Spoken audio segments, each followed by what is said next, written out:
Welcome to episode 49 of the 3am Fear podcast.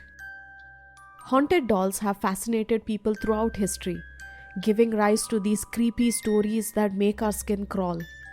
Who doesn't love a good haunted doll story? Don't we all? These scary toys, somehow connected to the supernatural world, have become the stuff of nightmares for many. The idea of haunted dolls goes way back, with different cultures telling stories about their dolls being possessed by spirits or ghosts. In the past, people thought that dolls could act as a link between the human world and the spirit world. Over time, so many stories have come out about so many dolls having a life of their own, their eyes following people, and their limbs moving on their own. Two of the most popular dolls in history are Robert the doll and Annabelle. Even if you haven't heard about Robert, I'm 100% sure you know about Annabelle. If you are interested, I have done 2 in-depth episodes, one on Robert the doll and one on Annabelle. I'll link them in the description and you should definitely check it out because their stories are wild and scary. Today we are going to talk about 3 more dolls: Charlie, Letta and Okiku. These 3 dolls are not only popular, but they have equally scary stories. So let's get started.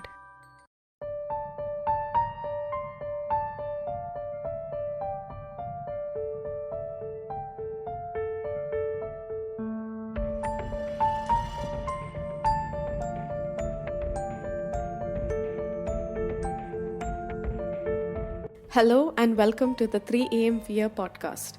I'm Nikita Ferrao, mystery and thriller author.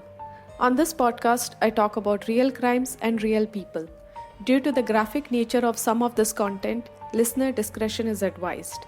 You can find the episode show notes on my website 3amfear.com. Let's get started.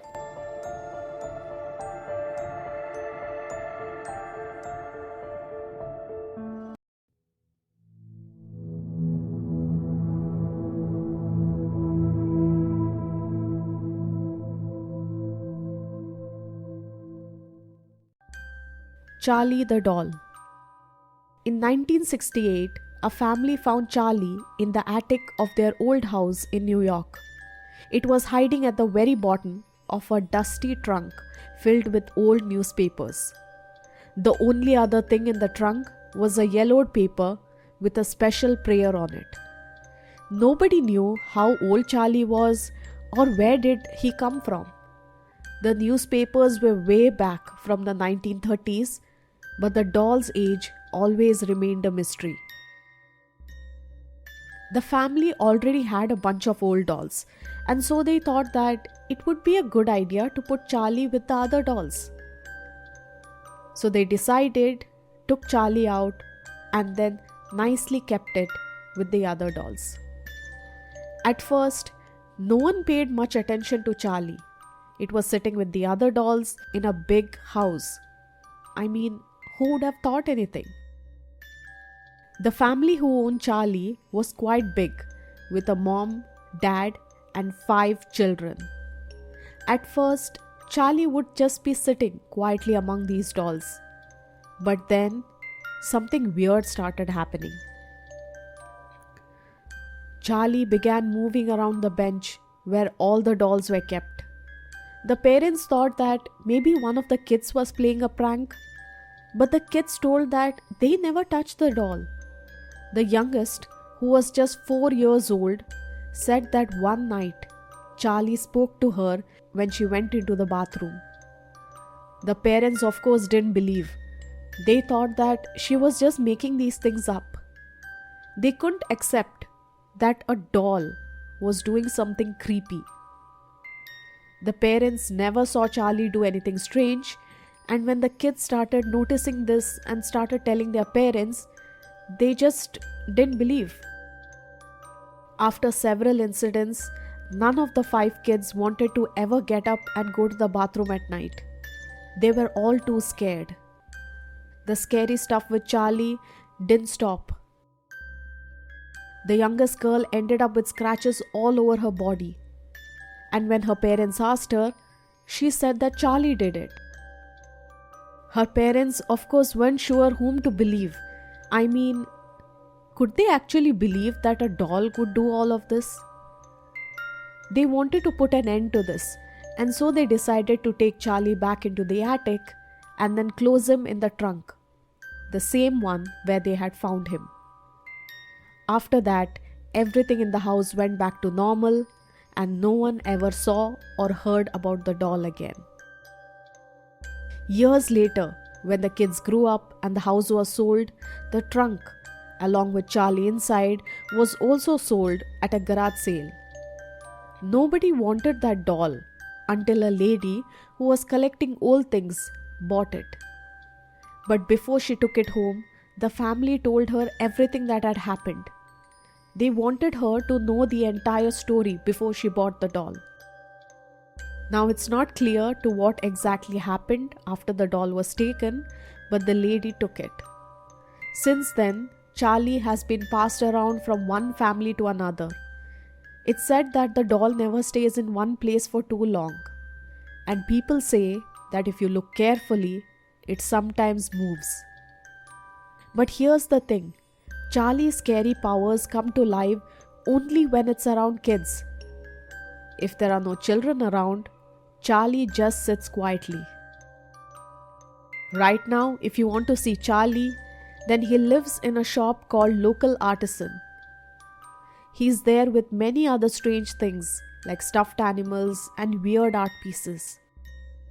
After reading and listening to everything about Charlie, I'm kind of curious to look at him too.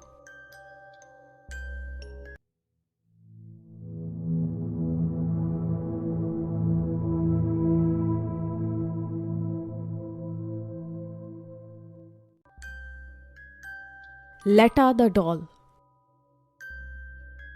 Letta, also known as Letta Me Out, is a really scary looking doll. It's said to be almost 200 years old, made out of carved wood, and even has real human hair. Letta the doll is a man. Carrie Walton found Letta in an old deserted house in Wagga Wagga, Australia, back in the 1970s. Walton brought this doll back to Queensland, where things started to get weird. He noticed that things started moving around his house on its own. The floor got scuff marks, and Walton's kids started having nightmares. One night, all the kids ran to Walton, scared because they saw Letta walking around on its own. Even the dogs got aggressive near the doll, and guests would say that they saw the doll moving. Now, those strange incidents were nothing. A few years after Letta was found, the family was struggling financially, and so Mr. Walton decided to sell the doll. In an interview, he said, quote, "We were really desperate for cash at that time, so I drove him to a woman's house who was going to buy him for $400. I couldn't physically get him out of the car. I can't explain it. It was some sort of force stopping me." End quote. He would later go on to say that even though he was ready to sell Letta for $400 at that time, today, even if someone gave him $1 million, he would never sell the doll. Now, the history behind Letta is not very clear. Some believe that the doll has the spirit of a young boy who died many years ago in a drowning accident. Walton tried to find out where Letta came from and discovered that the doll's origin traced back to Eastern Europe. Letta does not have a lot of scary incidents attached to it. The doll and the owner, Walton, basically are touring everywhere, and Letta also has his own social media presence. The doll and Walton have been on multiple television interviews, and they are quite popular, and of course, this is making Walton a lot of money, I'm sure.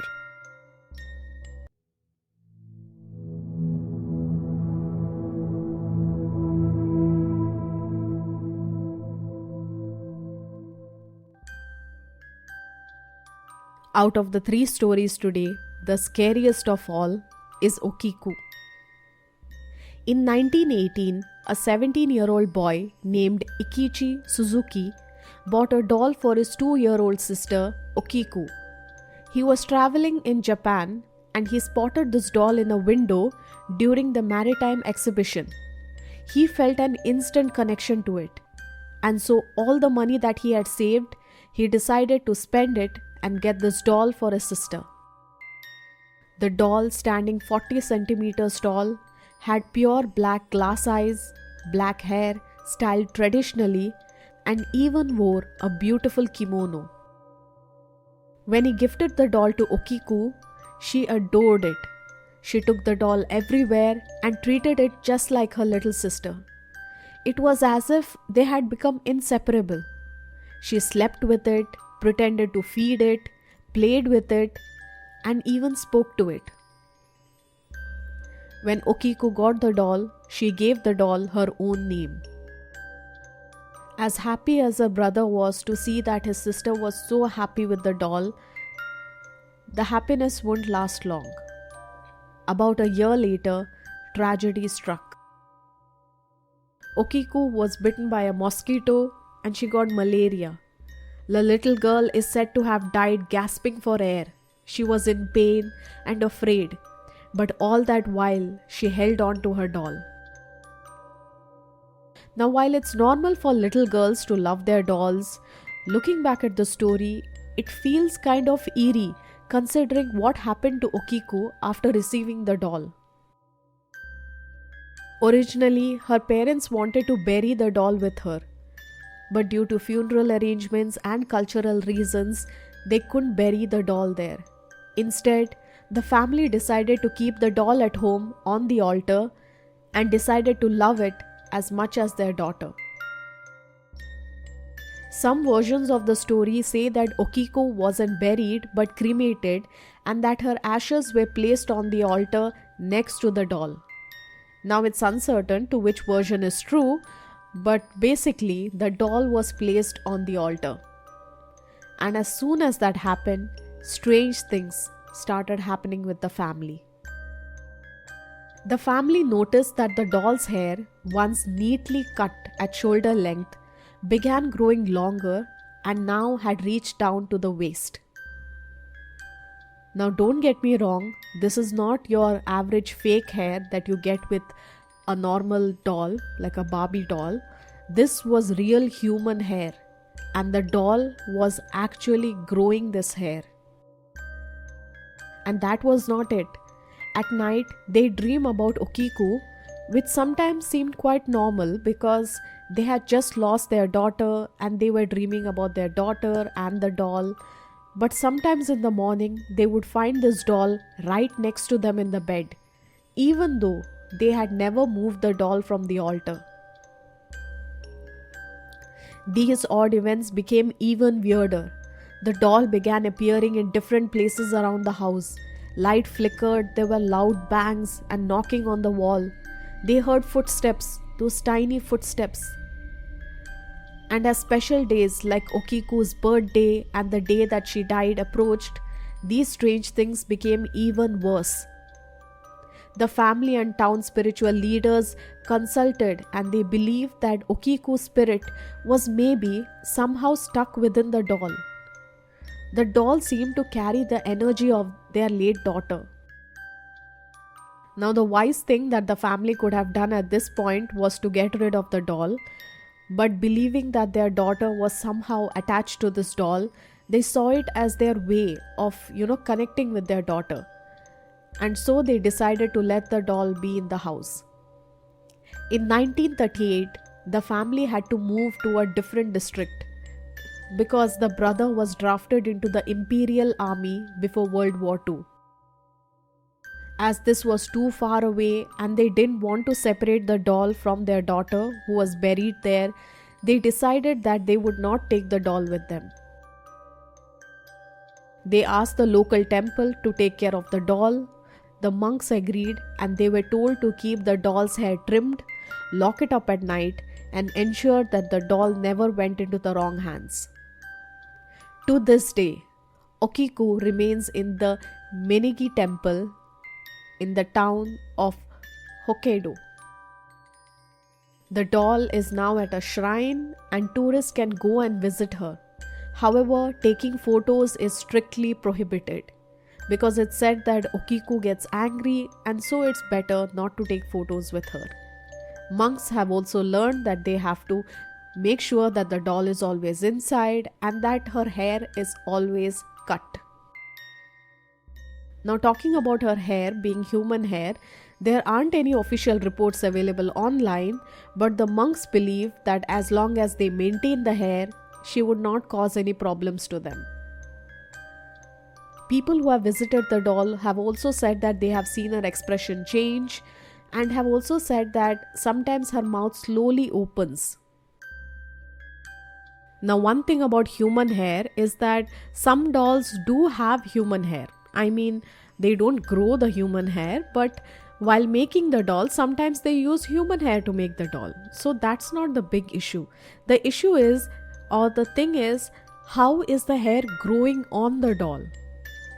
That's something that no one has been able to answer to date.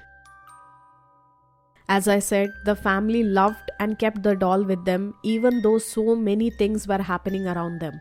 And I'm not saying about 2 years or 3 years. The family kept the doll with them for 20 years. A big thank you to all my fellow listeners who have been listening to all my episodes. Thank you so much. Your listens, your support means a lot.